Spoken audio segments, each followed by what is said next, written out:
Yeah, it's interesting whenever I get asked what I'm doing to prep for Q4, my answer I feel like is a little bit different than maybe some others, which I don't really do a whole ton of specific Q4 prep, but what I do is I start looking at the data from the year, what has really been selling, and are there certain designs, are there certain niches or areas, products that I'm selling that are doing really well, and maybe I should do some doubling down on that before, Q4 starts. But really, it's both good and bad. I feel like Q4 preps even starts in January because you start testing. Because really, what Q4 does is pour gasoline on products that have already kind of been getting favorites or getting sales.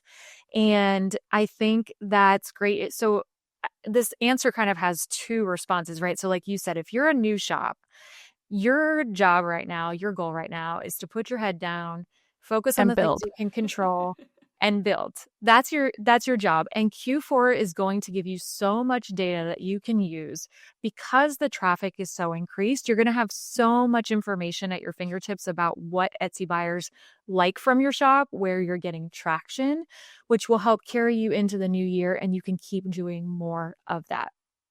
If you're a shop that's been around a bit, if you have steady sales or you're at that place where you're seeing, pretty consistent sales, or you've been doing this a year or more and you have this full year to kind of look at, I would encourage you right now to just look back at your products from this year. What has been getting that interest from Etsy buyers? Where are you seeing that traffic in your shop? And yeah, just continuing to do more of that.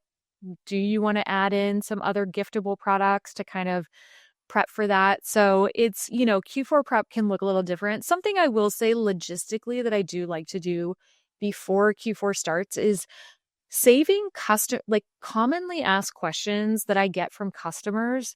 Save those quick replies. Start doing that now Those are in your Etsy shop. amazing. Because I was doing that actually this morning. There were a couple that I was like, you know what? I don't even have a quick reply for this. Let me just save this. And all that's going to do is just kind of help you in Q4 if you get those questions, right? We can't guarantee what's going to happen in your shop or anything like that, but you will likely get some customer questions. So small things like that you can do to save time are always super, super helpful. And I know for me, those quick replies are such a game changer because it just makes responding to customers and it's really those questions that you get often, or All the creating time. those Yep. templates, especially around the holidays when you're going to get questions around, what's the latest you can order? They can order something to get there by Christmas, or when can they expect to receive this? Those kinds of things that you're likely going to get, saving those quick replies. But I agree with you, Mandy, 100%. Like, I think a lot of it is just continuing to build, keep those blinders on, like you said, and really just focus.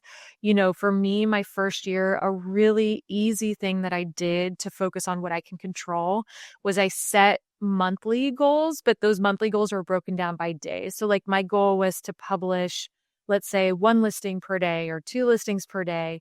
And every day I would literally go and, cross those off. And I remember going into Q4 and I just kept focused on that. I was like, this is what I can do right now. I can't control if someone pulls out their credit card and enters their information to Etsy and purchases my product.